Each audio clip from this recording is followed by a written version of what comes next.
Good evening. This is Alana. Welcome to part two of what I have lovingly called the last triptych, which, if the initial title was not a good enough clue, today we're talking about subject matter for this project, and it is in fact based off of The Last Unicorn, which, God, I need to figure out. Hold on. I promise I know Peter S. Beagle's name. I look his name up all the time because he writes other books. And one day I'm going to remember that Peter S. Beagle is the author of The Last Unicorn.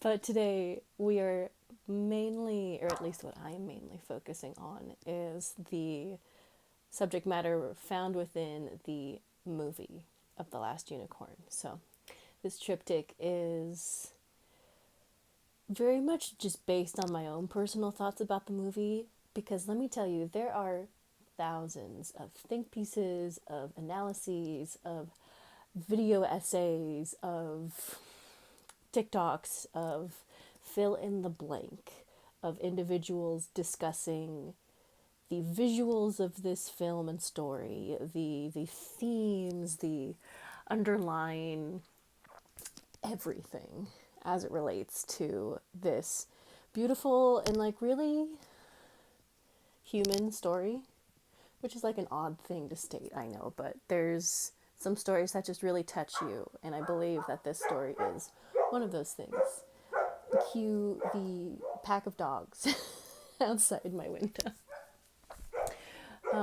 But I'm just very interested in duality as a concept. Disregarding the fact that I am a non-binary person, duality is in itself a construct, as is singularity and multiplicity, I suppose.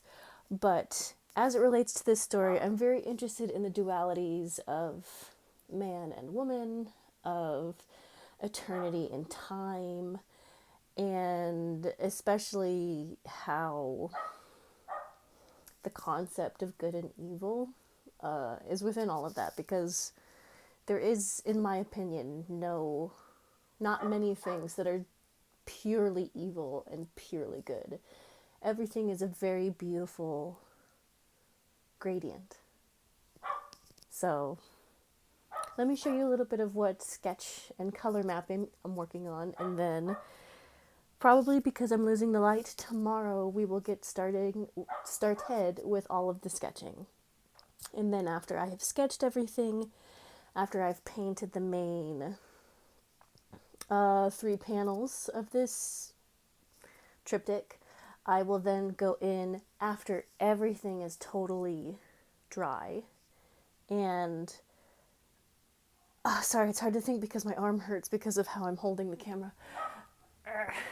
I will go in with the lead lines because I do want this to sort of be stained glass-esque, for reasons that I'll get more into in a little bit. But let's take a little bit of a look at what the subject matter image is I'm going to use. Oh, my arm hurts. So these are some of the sketches that I was doing for when I was wondering what kind of type of stained glass I would like, because there is a majority of different styles, of different countries that have their own different types of stained glass. It's not just in France, it's not just in Germany, and it's not just in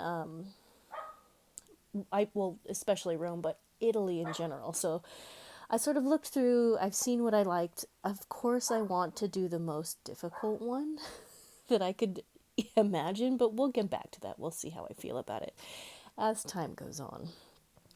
Because the composition itself is going to be very busy, I think is the proper term. At least for the central panel itself, which is going to be very much based off of the concept of time. It's going to be the only panel that features all of the male characters, and I would consider the red bull in itself an anagram for not only time, but also men, male. which, you know, I'll get further into. But then on either side, the smaller but larger panels, one will have the last unicorn in her true self, I suppose, because then I would consider the Lady Amalthea a type of disguise, a type of, I don't want to say perversion, but I will think of a better term for what the Lady Amalthea is in conjunction.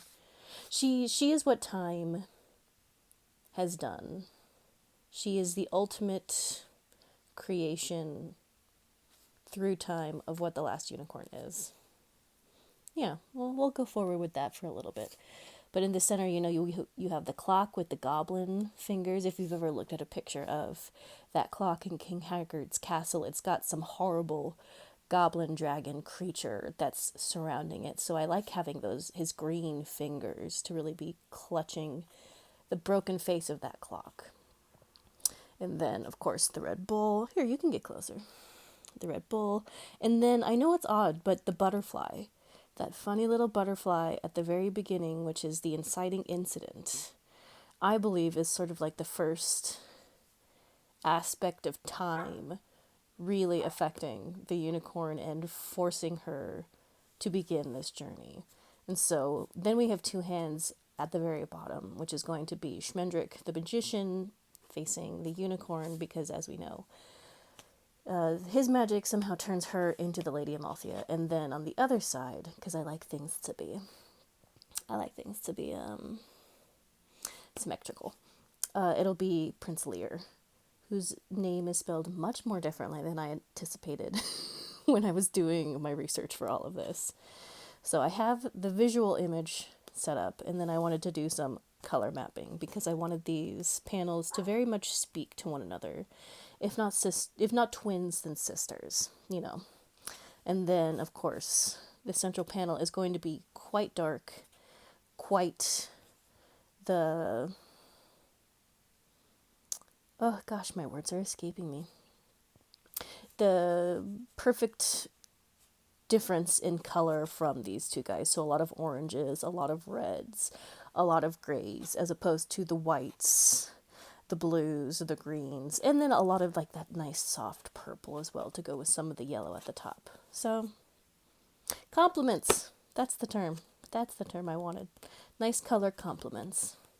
Because I just like to put rainbows in everything I do as well. So, that is sort of what we're planning. That is the general gist of the plan. And then at the end of all of that, so long as it's what I would like to continue to do, I'm going to lightly overlay some type, probably a nice white, like pure white acrylic paint, because I find that it will, in general, not necessarily mix with the paint that it's above, you know, the paint that is underneath the white acrylic, but it does almost give it a raised effect, which is what I would be going for in this scenario. So, don't quote me on if we're going to continue with the full de rigueur of this, but we'll get there when we get there. We'll burn that bridge when we cross it. Good morning. It's the next day, and we have adequate lighting again, and a dog outside. Actually, there's technically 4 dogs outside, as well as a very pissy cat who wants to go outside and eat the birds. But aside from all that, we have, as you may be able to tell, a very nice, horrible sound alongside. That's the zip ties that is keeping together our triptych. And then my lovely sketchbook here. So I am going to devote some time to using pencil, first of all. I often use pen in my sketches, but because I want to be assured that I am enjoying the ultimate sketch before I start to paint, I will be working in pencil and have a very nice, very large eraser to help me with that process.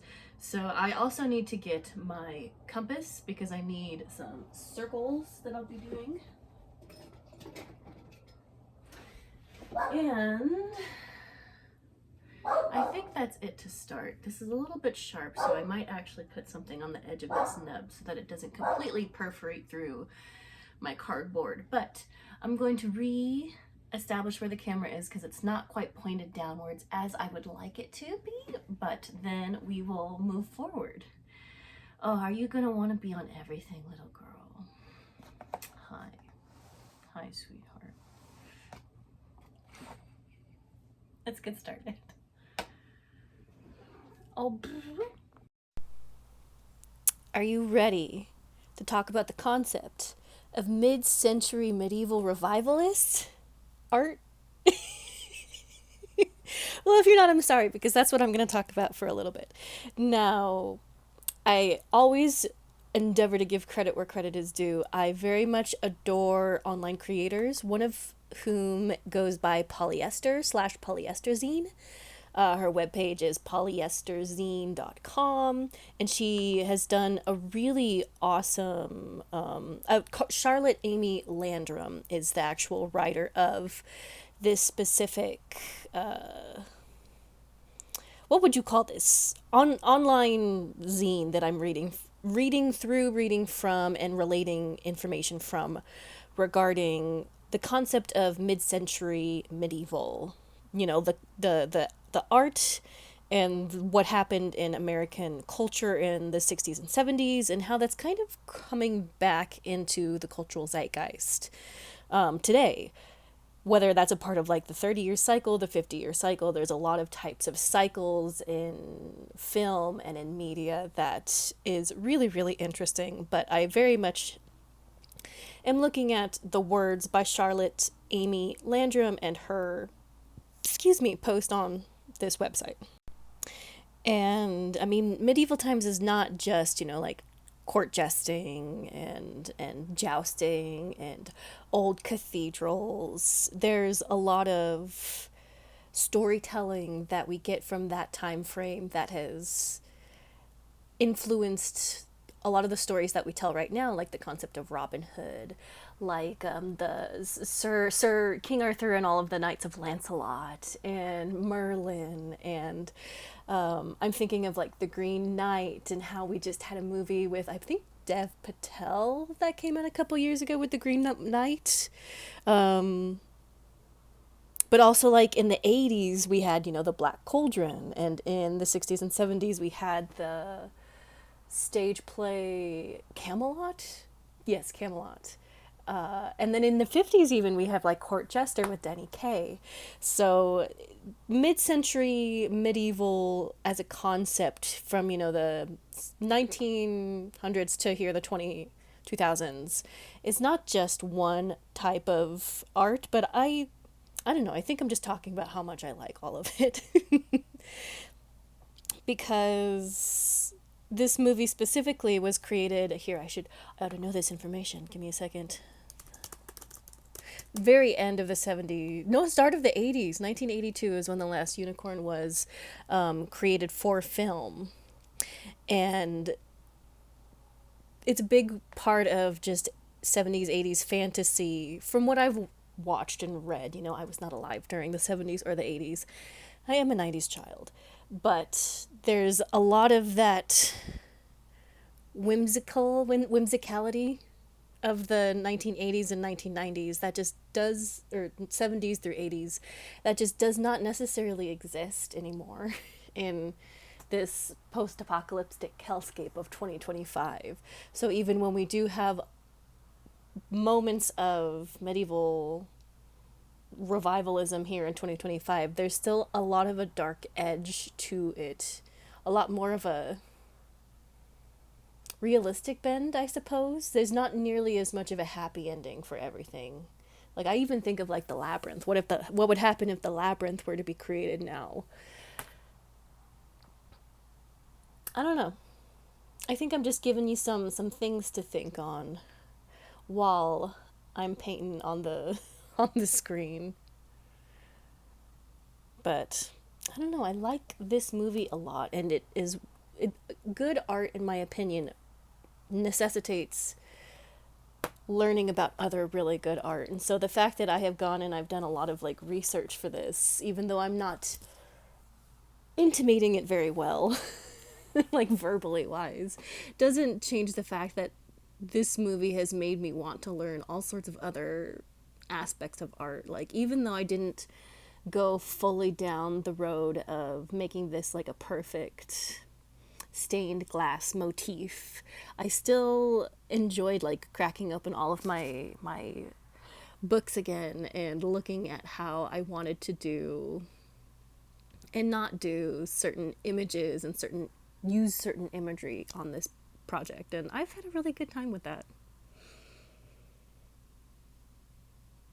I also really like the colors as they were for the very basic color blocking part that I'm doing here. I love a good complementary pair, but I also like it when it's either very, very, very dark in color or very, very light in color. And I would consider that a pastel complement for both the Lady Amalthea and the Last Unicorns panels. So.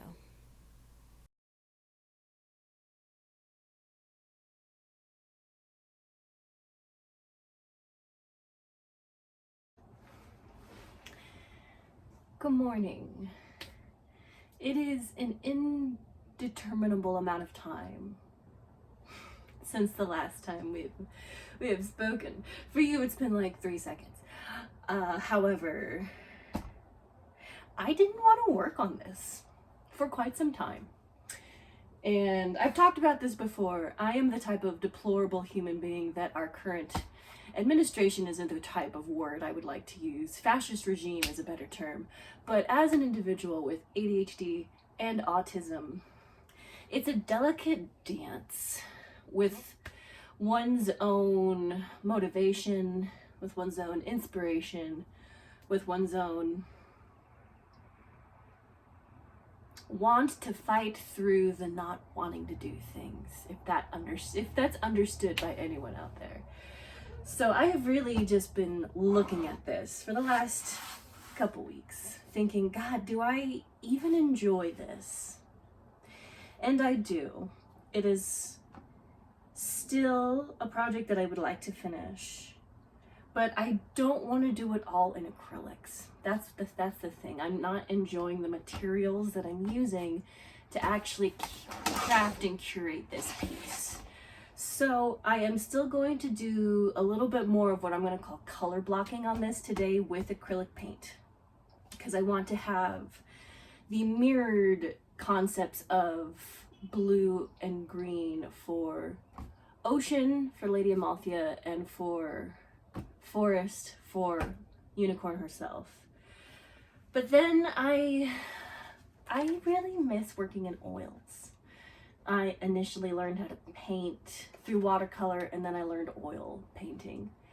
And if you know anything about oil painting in the academic sense, there's a lot of chemistry involved with the creation of those paints, and sometimes those paints can catch fire, like literally, like spontaneous combustion. And so because of that, one, I don't have a proper place to dispose of my rags if I were to be using oil paints and mineral spirits / paint thinner. I don't have a safe studio, obviously, to be working in oil paints, even though I really love them. And most of what I painted for a very long time was oil paint, like a solid 5 or 6 years. It was just oil paint. But I still miss the feel of it, the smell. And so I do have some oil pastels. Now these are not the same. They may not last very long too, because I've had these for a very long time, as you can see. But I need some inspiration to finish this damn painting and move on with my life. So what I'm going to be doing is finishing up some color blocking today with acrylic paint, which I have in here. This is my box of acrylic paint. Yes, it's Vita Coco. But then I will be going in and doing detailing, and then hopefully some blushing and some buffing and shadowing with these oil pastels. Now when it comes to some of the softer lines, because I think, unfortunately, a lot of my mind is in the binary system, even though I am non-binary. It's hard to break out of those thoughts and concepts, especially when it comes to the subject matter at hand. In The Last Unicorn, it is very much binary based. So I envision myself using more soft tones and blushing and curves as opposed to edges for these two pieces that represent femininity, and much more of a harsh lines and shadows as it relates to the masculine centerpiece. So I think I'm actually just gonna break out my markers and do a lot of like cartooning, outlining is a proper term, I suppose, for a lot of aspects of the Red Bull, for the clock especially, because I like a nice crisp line when it comes to a clock. And then for the two gentlemen's hands, I do want them to be very, you know, masculine, strong, whatever. You should see my internet history of just Googling man hand, curved, cupped, hard outline. The dogs also have a lot to say about it. They're not even my dogs. I love them very much. I call them the Three Stooges because they're the three dogs that live next door, and they all kind of look the same, so you know they're related. But they got a lot to say.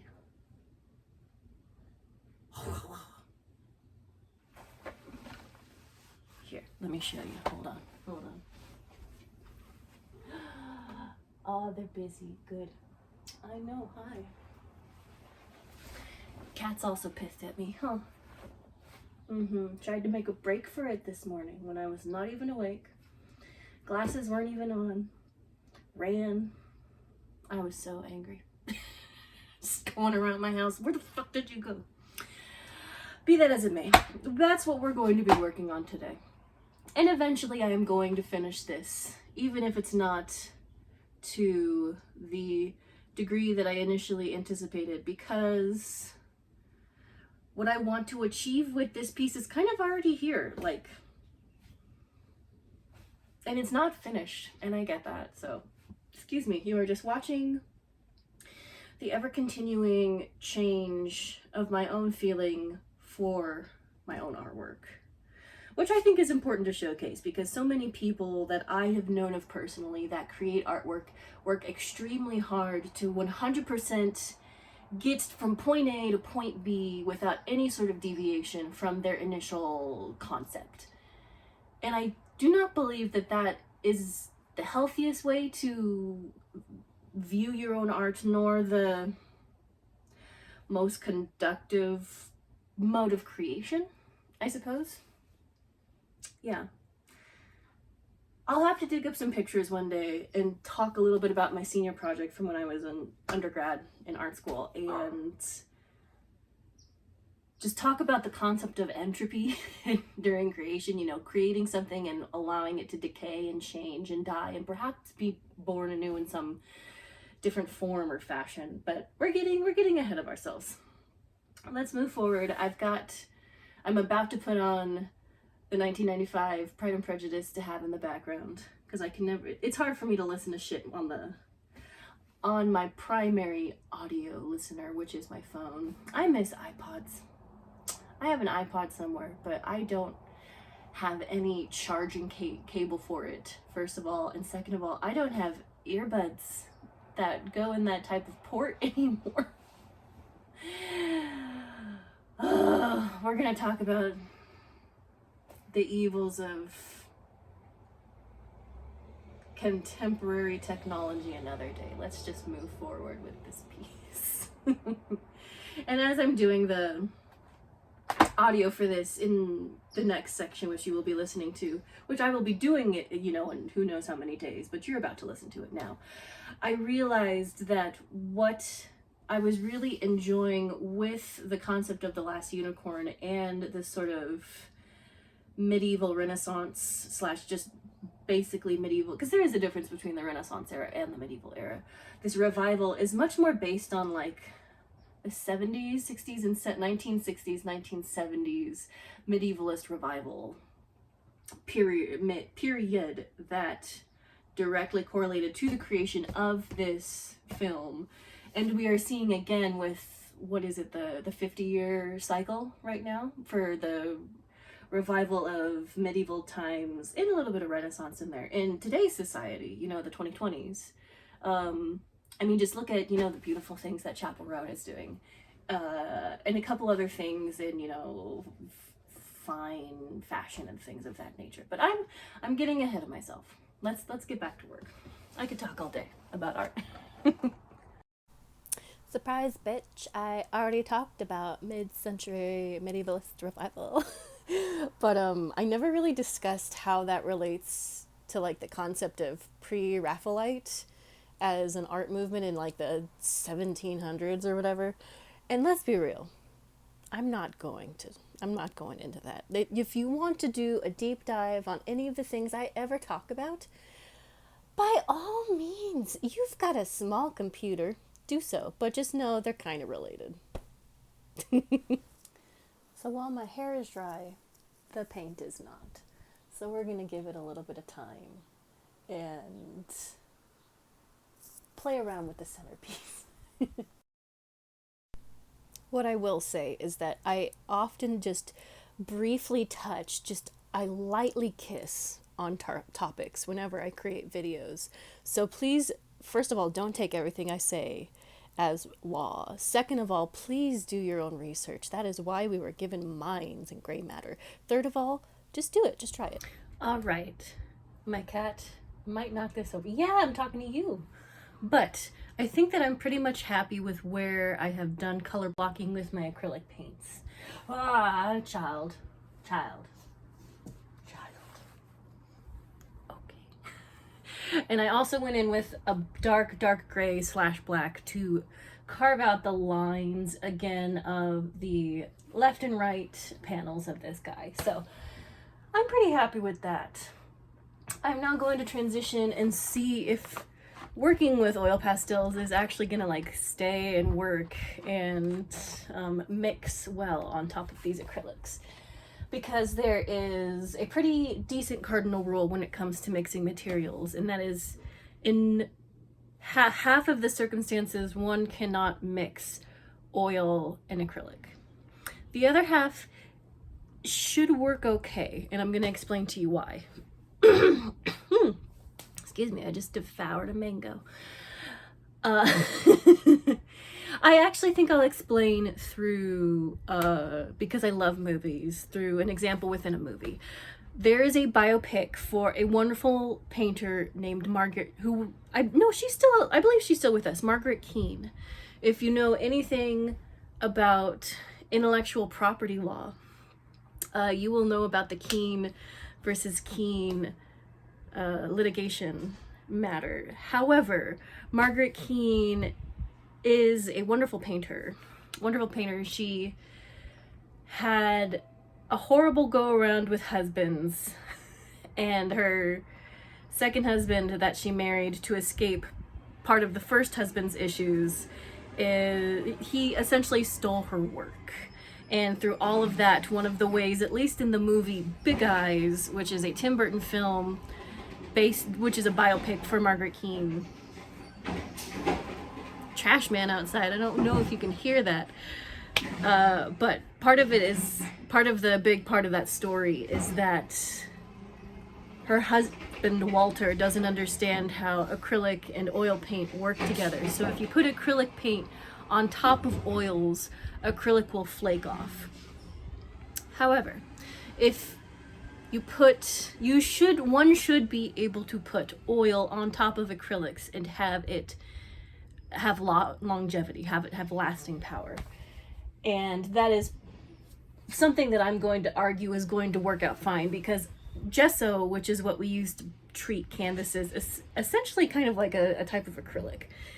And you would be hard-pressed to find many painters out there who are going to use oil painting on raw canvas that has not been treated with gesso. So, I mean, I have, and I do have a painting over there that is really, really, really big, and I'm not going to undo it. That is oil on untreated canvas, and it still looks good, like a decade later. Yeah, that was 10 years ago. Sorry. Time passes. You should do things you want because the time will pass anyways. So, but let us, I'm gonna let, well, actually it's pretty dry now that I see the light reflecting off of the parts that were a little bit wet. That's pretty good. So I think just because I love to draw hair and I've always enjoyed drawing hair, I think I'm going to just start just with the hair. Just with the hair and the mane. I have to tell you, this is healing my inner horse girl. It looks much better head on than at the odd angle that it's placed right now for the camera because I wanted the camera to pick up the light. But yeah, this is healing my inner horse girl for sure. I was not allowed to be a horse girl. My mother very much controlled everything I did, and I wanted to do 4-H, and I was not allowed to do 4-H, but that inner horse girl is still there somewhere. So let's start working on the mane, and then we'll get back to that. And then I do want to do a wash, a light blue gray wash for the part of the broken glass that covers the clock. So it's not necessarily perfect, like 1-to-1. I'm not doing a study on it, but we'll see where it goes when we get there. Yeah. I will paint that other eye, but in this moment, I really enjoy the one eye and the one eye. Yeah, one eye. What do I know that one? One eye. Ah, the thief and the cobbler. Yeah. One day I'm just going to sit down and talk about all the amazing animated films that aren't necessarily a part of the Disney canon, however, are absolutely a part of my own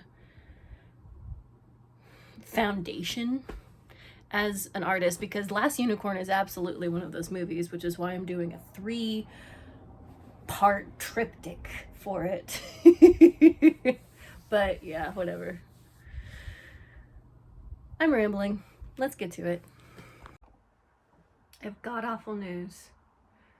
Margaret Keane has passed away as of June the 26th, 2022 in Napa, California.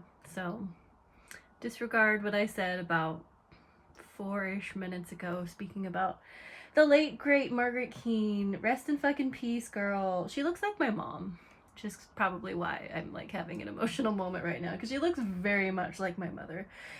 But yeah, born in 1927, so that lady was almost 100 fucking years old. Good for her.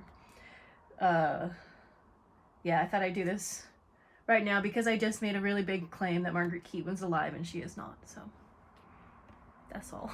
Let's move forward with our day. Now this is the part where I'm going to tell you that this was like the best decision to switch and do a completely different medium, use a completely different medium to continue working on this project, because I was super done working on it. I did not want to look at this fucker anymore.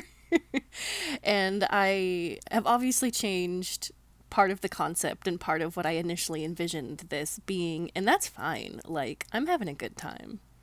It's important to change things. And then I did a ton of stuff off camera, and it's today. Did a ton of stuff off camera and really, really enjoyed just having, I love to give human beings different colors, like the skin colors of purple and blue and orange. And so that's just where we were. That's the mood, that's the look, that's what I'm going for.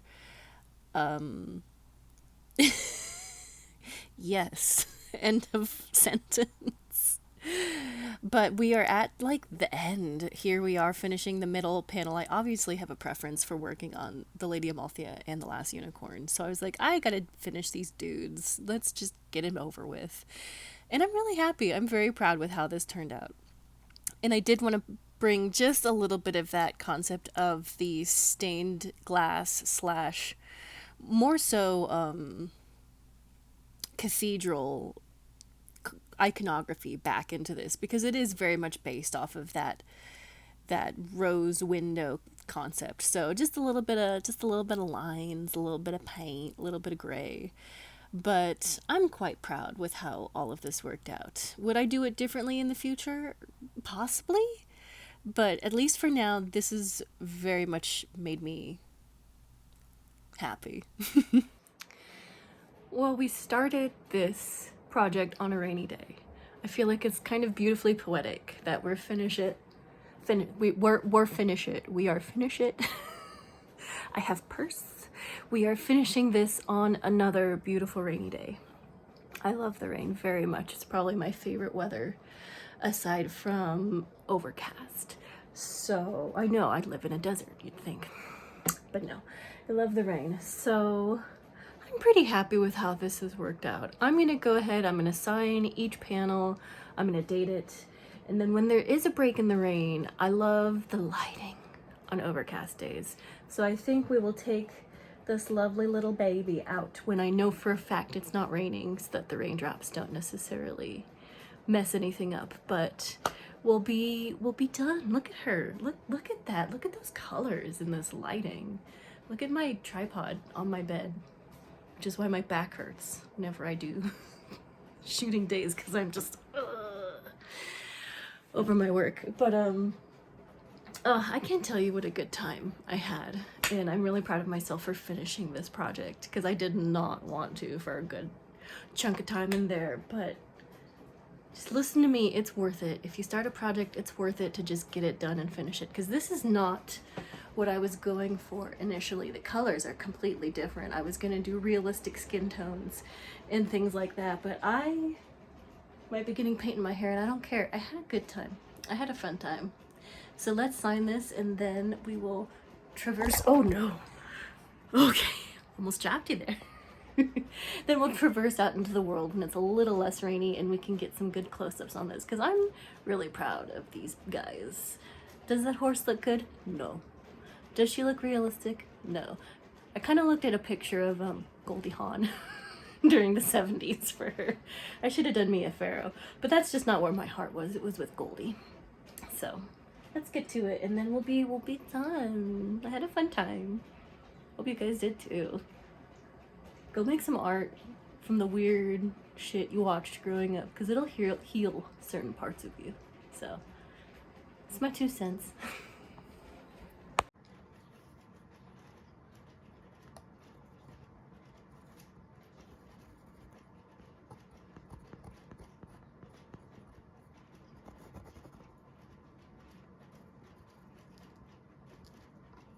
Shit, what day is it?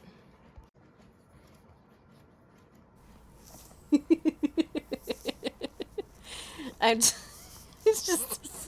just cracked myself up. I'm glad that I decided to record myself going, fuck, what day is it? I don't know. All the days blur together, but that's alright. We endure regardless. I obviously have a lot of fun as I edit my own videos. A lot of this is just a beautiful conversation between me, myself, and I, and that is an important tool in keeping your own humanity alive. Is just check in with yourself and be like, hey dude, how are you? Hey dude, I'm okay today. Good to hear. Good to know.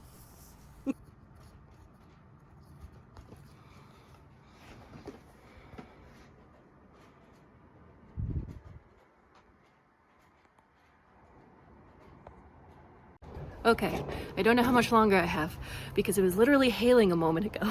Oh, but now the sun's out. So, you are on the air conditioner unit. You're going to have to get over that.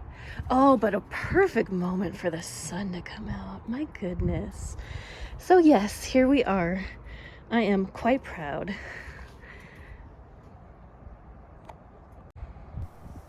All right, kids. It's homework time. Yes, you heard me right. It's homework time. Go, my children. Go watch a movie that you used to love growing up. Go watch a weird show that you used to just put on over and over and over again. Or if you're like a neurotypical person, just really enjoyed and didn't watch 1,000 times over and over again. But go and re-experience something that created the core part of you, and then make a little art for it. Make a song. Go do a crochet. Go I don't know, cross stitch, do a dance, make a little love, get down tonight.